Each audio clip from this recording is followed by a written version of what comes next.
Netflix, YouTube, TikTok और इस तरह के जितने भी एंटरटेनमेंट की साइट्स हैं, इनसे अगर फुर्सत मिल गई हो तो एक नज़र अपनी सोसाइटी पे भी डाल लें कि हमारी सोसाइटी के अंदर क्या हो रहा है। एंटरटेनमेंट कंज्यूम करने की हमें इतनी आदत हो गई है कि हमें अपनी सोसाइटी के अंदर जो इवल है वो नज़र ही नहीं आता। लास्ट मंथ के मैं आपके साथ स्टैट्स शेयर कर रहा हूँ। 71 वीमेन हैव बीन रेप्ड इन पाकिस्तान, और ये लास्ट मंथ के स्टैट्स हैं, लास्ट ईयर के नहीं हैं। और इन केसेस में मेजॉरिटी केसेस छोटी बच्चियों के साथ रेप के केसेस हैं। रिसेंटली सिंध में एक फ्लड अफेक्टेड हिंदू कम्युनिटी की छोटी बच्ची के साथ इमदाद देने के बहाने रेप हुआ। Just for a second imagine करें उस बच्ची की मेंटल स्टेट, कि वो बच्ची किस कदर मेंटल ट्रॉमा से गुजर रही होगी। सबसे पहले फ्लड अफेक्टेड थी, हिंदू कम्युनिटी यानी माइनॉरिटी से थी, फिर उसके साथ रेप हो जाता है इमदाद देने के बहाने। रिसेंटली लाहौर के अंदर एक और केस इसी तरह का आया है कि जी स्पोर्ट्स कॉम्प्लेक्स के अंदर एक छोटी बच्ची के साथ रेप हुआ। एक और केस लाहौर के अंदर एक डिसेबल्ड छोटी बच्ची के साथ रेप हुआ है। अब जब भी हमारी सोसाइटी के अंदर इस तरह के केसेस या वाक़यात होते हैं तो इसके रिएक्शन में दो तरह के आर्गूमेंट सामने आते हैं। पहला आर्गूमेंट ये है कि जी हमारी सोसाइटी के अंदर बेपर्दगी और फहाशी बहुत ज़्यादा हो गई है, इस वजह से इस तरह के वाक़यात पेश होते हैं। और दूसरा आर्गूमेंट ये है कि जी सिविलाइज्ड कंट्रीज़ और वेस्टर्न कंट्रीज़ में इस तरह के वाक़यात नहीं होते, क्योंकि वहाँ पे उन्होंने लोगों को बहुत एजुकेशन दे दी है, इस वजह से वहाँ पे इस तरह के वाक़यात नहीं होते। दोनों आर्गूमेंट स्टूपिड तरीन आर्गूमेंट है।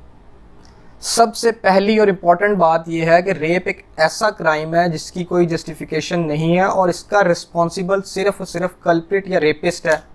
विक्टिम रेप का कभी भी रिस्पॉन्सिबल नहीं होता। अब पहले आर्गूमेंट की बात करते हैं।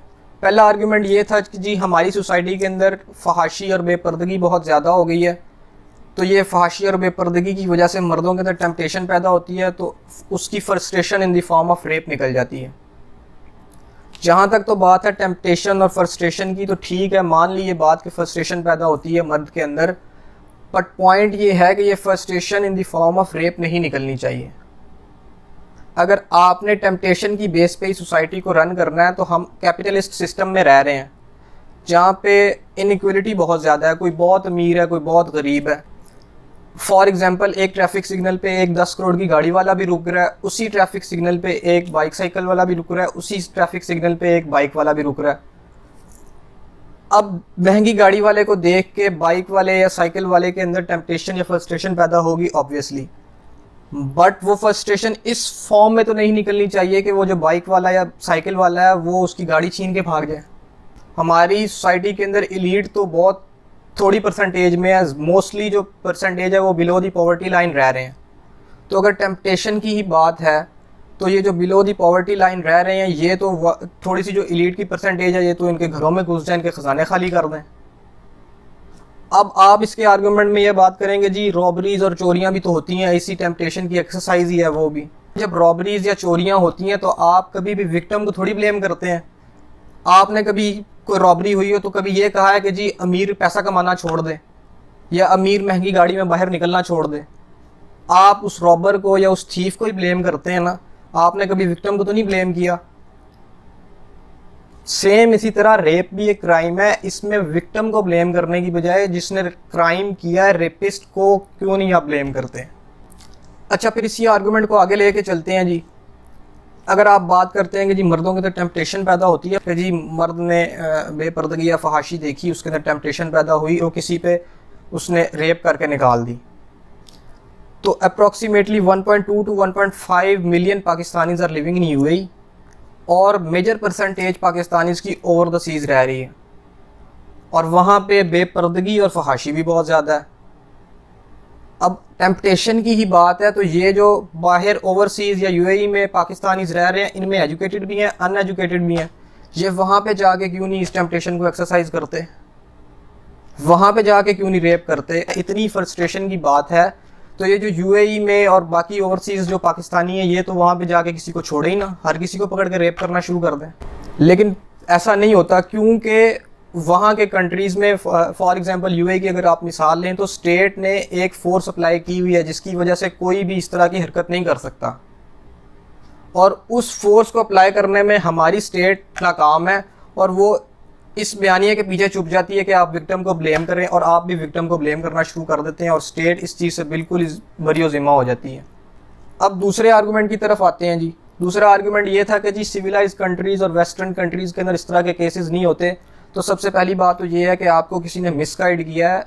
वेस्टर्न कंट्रीज़, सिविलाइज कंट्रीज़ में भी इस तरह के केसेस होते हैं। याद रखिएगा, सिविलाइज नेशन या जिन्हें आप सिविलाइज कंट्रीज़ या नेशंस कहते हैं, वो तब तक सिविलाइज्ड हैं जब तक उनको स्टेट ने एक फोर्स अप्लाई करके सिविलाइज रखा हुआ है। जहाँ से स्टेट वो फोर्स अप्लाई करने में थोड़ी सी चूकती है, वो 1 मिनट लगाता है अनसिविलाइज्ड होने में वो नेशन। मर्डर और रेप इस तरह के क्राइम्स हैं जो शुरू से ही ह्यूमन हिस्ट्री अगर आप पढ़ें, इंसानी तारीख में जब से इंसान की तारीख है तब से ये वाले क्राइम होते आ रहे हैं। ये तकरीबन ह्यूमन इंस्टिंक्ट्स में हैं इस तरह के क्राइम्स। लेकिन पॉइंट ये है कि मॉडर्न स्टेट्स में हम अपनी सोसाइटी ह्यूमन इंस्टिंक्ट पे तो नहीं रन कर सकते। अगर ह्यूमन इंस्टिंक्ट पे ही रन करनी है तो फिर मर्डर को भी जस्टिफाई करें आप कि ये भी ह्यूमन इंस्टिंक्ट है। आप देख लें, जब इंसान नेचर में या वाइल्ड में, जैसे हंटर गैदरर सोसाइटीज़ में इंसान रहता था, जब जंगलों में इंसान रहता था, शिकार करता था, तब यही रूल था। कोई भी किसी को पकड़ता था मर्डर कर देता था for the sake of money, power. कोई भी किसी को पकड़ता था रेप कर देता था, अपनी फ्रस्ट्रेशन निकाल के फेंक देता था।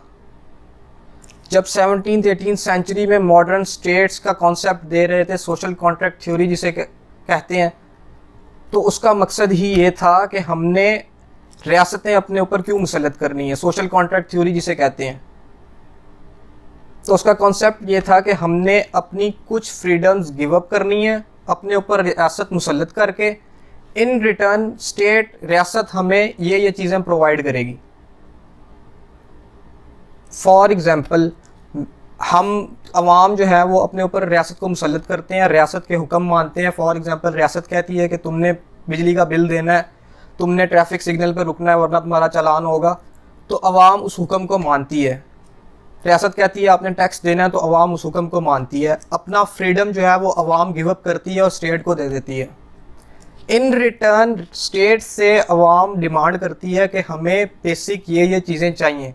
और इन डिमांड्स में से जो सबसे बेसिक चीज़ थी, और मोस्टली जिन्होंने सोशल कॉन्ट्रैक्ट थ्योरी दी थी उनमें से मोस्टली का यही क्लेम था कि सबसे बेसिक चीज़ जो है वो पर्सनल सिक्योरिटी, इंडिविजुअल की, उसकी फैमिली की और उसकी प्रॉपर्टी की है। बाकी चीज़ें तो फिर इग्नोर हो सकती हैं, लेकिन जो सेफ्टी या सिक्योरिटी है वो तो बेसिक चीज़ है जो स्टेट को प्रोवाइड करनी है। इन द रिटर्न जो हम स्टेट को अपनी फ्रीडम गिव अप कर रहे हैं, जो अपनी कुछ आज़ादियाँ स्टेट को दे रहे हैं। अब यहाँ पे स्टेट जो है वो बेसिक सेंस ऑफ सिक्योरिटी या सेफ्टी प्रोवाइड करने में फेल है, और इस तरह के बयानिए को प्रमोट करके आप स्टेट का साथ देते हैं, क्योंकि स्टेट पहले ही ये जिम्मेदारी लेना नहीं चाहती, और वो फिर इस बयानिए के पीछे छुप जाते हैं कि जी ठीक है, विक्टिम को ब्लेम करें।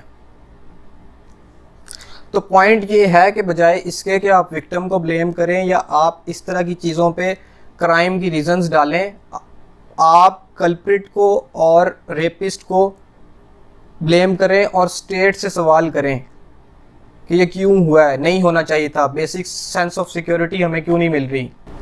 अगर आपने इसी तरह ह्यूमन इंस्टिंक्ट्स पे ही सोसाइटीज़ चलानी है, अगर आप कहते हैं कि नहीं जी इसी तरह अगर आपने चलाना है, तो फिर स्टेट का क्या मकसद है अपने ऊपर मुसल्लत करने का।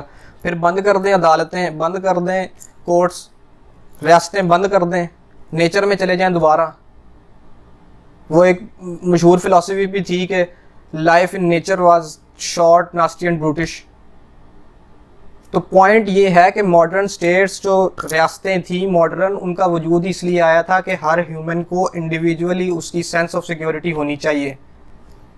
तो इस सारी गुफ्तगू का एट द एंड पॉइंट ये है कि इस तरह का कोई भी जब कोई केस होता है तो आप बजाय इसके कि विक्टिम को ब्लेम करें, आप कल्प्रिट को ब्लेम करें और स्टेट से सवाल करें कि ये क्यों हुआ है।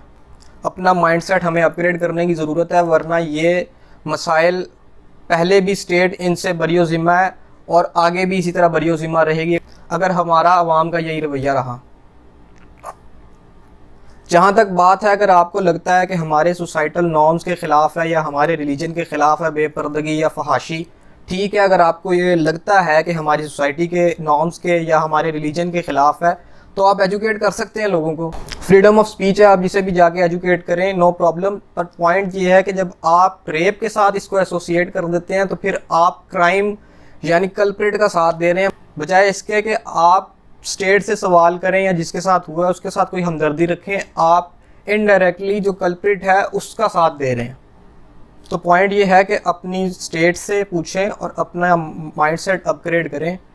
जिन कौमों ने, जिन नेशंस ने टाइम के साथ अपना माइंडसेट अपग्रेड नहीं किया, वो यूज़लेस हो गई, तारीख में उनका नाम नहीं है। इट्स हाई टाइम कि आप स्टेट से सवाल करें और कल्प्रिट को ब्लेम करें, बजाय इसके कि आप विक्टिम को ब्लेम करें।